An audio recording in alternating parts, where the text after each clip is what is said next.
Hey, what's up, guys? Little man with a big opinion here. Trending across multitudes of social media. Plenty of people have released videos talking about it at this point. But the topic at hand is World War III. That's what everyone is talking about at the moment. And they're not completely wrong based off of the assessment. Uh, but China is still doing what China has been doing. Uh, they recently flew some more fighter jets over Taiwan, uh, which they've done it, or not over Taiwan, but within Taiwan's airspace. And they've done it before, so it's nothing new, but their intelligence agencies have said that the best time for them to make a move on Taiwan is if the U.S. is already engaged in conflict with Russia over something else. That's, the discussion. Uh, which, you know, Russia really wants Ukraine back, or at least certain parts of it. Their argument is, all of this land on the Ukrainian border. Everyone there speaks Russian. They're ethnically Russian, so it should belong to Russia. Uh, and there's conflict between a couple of groups going on over there. Sometimes it spikes. Sometimes nothing's really going on. Uh, but Russia has been moving troops into the border vicinity between Russia and Ukraine. They've talked about wanting to put in a Russian, approved government, a government that is very Russian sympathetic. So it could be signs of concern. The U.S., we've mobilized 5,000 troops, and our current administration is getting ready to send them to like Lithuania, Estonia, the Ukraine. A lot of those old Soviet satellite countries that, for the most part, in the early 90s, they had revolutions, or they finally ended up voting to get rid of, their USSR government counterpart.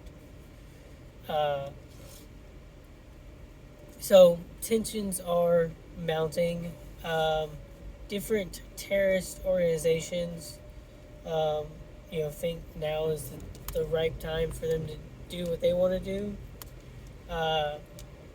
Just today, we had another missile strike that was shot down by our defense system. It was either in India or United Emirates or something. Some of those countries, I don't remember which specific ones, but we've got a base with like 2,000 people on it. And I'll put links to a bunch of the different stories that I'm reading down below. But tensions are rising. As a prepper, a major world conflict probably isn't quite on our list of falling into an SHTF category, unless your country's the one being invaded, which we would like to think that the United States would just be, doing stuff on foreign land, but you never know. The United States is nowhere near the dominant reigning superpower that it was uh, at the time. So it's anyone's ballgame of how a conflict uh, would erupt. But China specifically said they don't want to do anything unless the United States is already involved in Russia. We've kind of made promises saying we'll take care of uh, Ukraine and we'll take care of Taiwan, both of which are, you know, countries that another country has a vested interest in capturing. So we have to look at it that way. Does the U.S. want to fight a two-front war? We've been a volunteer force forever. But are we going to continue to be a volunteer force? As a prepper, what can we do about it? Sorry, pulled up at the house and the wife was taking the trash out. But as a prepper, I'd like to keep it stupid simple, continue to stack food and water. During our last major conflict, we seriously promoted victory gardens. And we're getting pretty close to springtime where we need to start germinating seeds inside and transporting them outside. I really hope my limited lime tree survive my winter. But if they don't, then I'm starting as soon as our last freeze stops this year. Security wise, I would look towards, watching Red Dawn. As silly as that sounds, they were able to successfully operate a guerrilla warfare when a foreign invading country invaded. Which I don't want to scare people. That's not what I'm trying to do. In these instances, we've had countries bow up and then back down. And so, in a lot of ways, it's very reminiscent to the older population with the Cold War. You can make the argument that Russia could put every single soldier they have, in a 20-mile radius of their section of their border with Ukraine, and it shouldn't be a cause of concern because their soldiers are inside of their country. The United States could put every single one of their, army divisions on the Canadian border and all of the Navy. They could surround Mexico in international waters, and we can put all of the Marines on the Arizona, Texas, California border in New Mexico. And the other countries might be like, hey, what are you doing? But we're within our country. We can put our troops wherever we want inside of our country. So it can look like two different things. Dealing with the Cold War, it could just look like they're bowing up. Maybe they put enough people on the border that Ukraine gives in without shots being fired. Maybe Ukraine puts all their troops on the border and Russia's like, you know what? I don't think we want to deal with a bloodbath because they're going to fight for what they have. We're going to fight for what we want. And, there's not going to be any real winners or losers. It could not, erupt in that situation at all. We could deal with some proxy wars again. It could all be dealt with phone calls, economic sanctions, stuff like that. But the other thing that you need to look at with all of this is it could just be our government's way of saying, look, our economy is straight doo-doo. Um, Generally, our military is seen as a very mighty force, and war makes money. War gets people involved. War takes people's minds off of other issues going on within the country.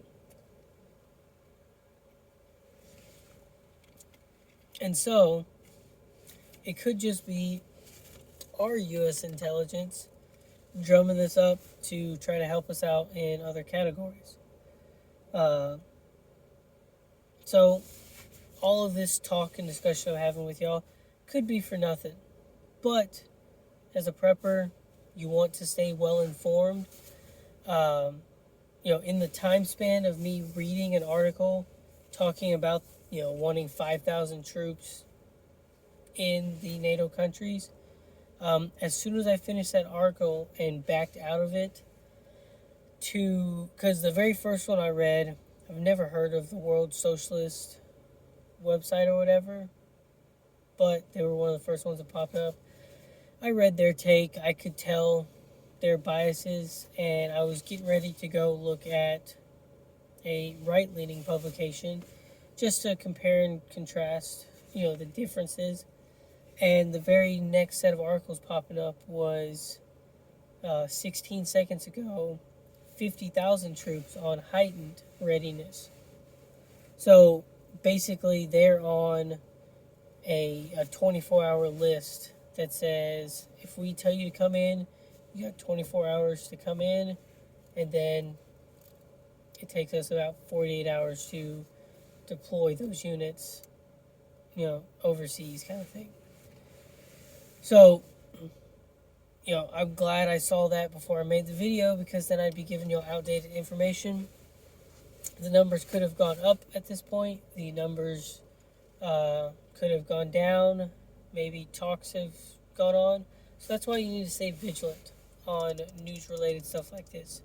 Because, in the time span, this video is at 12 minutes and 20 seconds. Something else could have gone down. Fighting could have broke out. People could have backed off. One side could have conceded. The other side sent everyone home. And so, at least once a day, I typically say in the evening, right before you're about to go to bed, that's when you should just spend 15, 20 minutes reading stuff from the news. That way you stay well informed. You can increase it to twice a day, because in the 8 hours you sleep at night, a lot could happen. So as a prepper, continue to stack to the rafters, continue to, practice your skills, learn new skills. And then the big thing, with situations like this is just stay hyper vigilant. Keep up with the news, every news outlet from mainstream, right, left, to individual journalists, podcasters, YouTubers, stuff like that. The general information is all going to be the same, but hearing different takes on it is important. So I'd at least, one left, one right.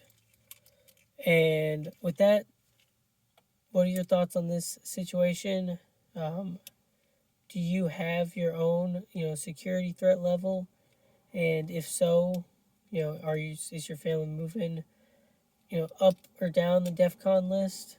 And with that, like the video, subscribe, do all that sort of stuff, and I'll catch you in the next one.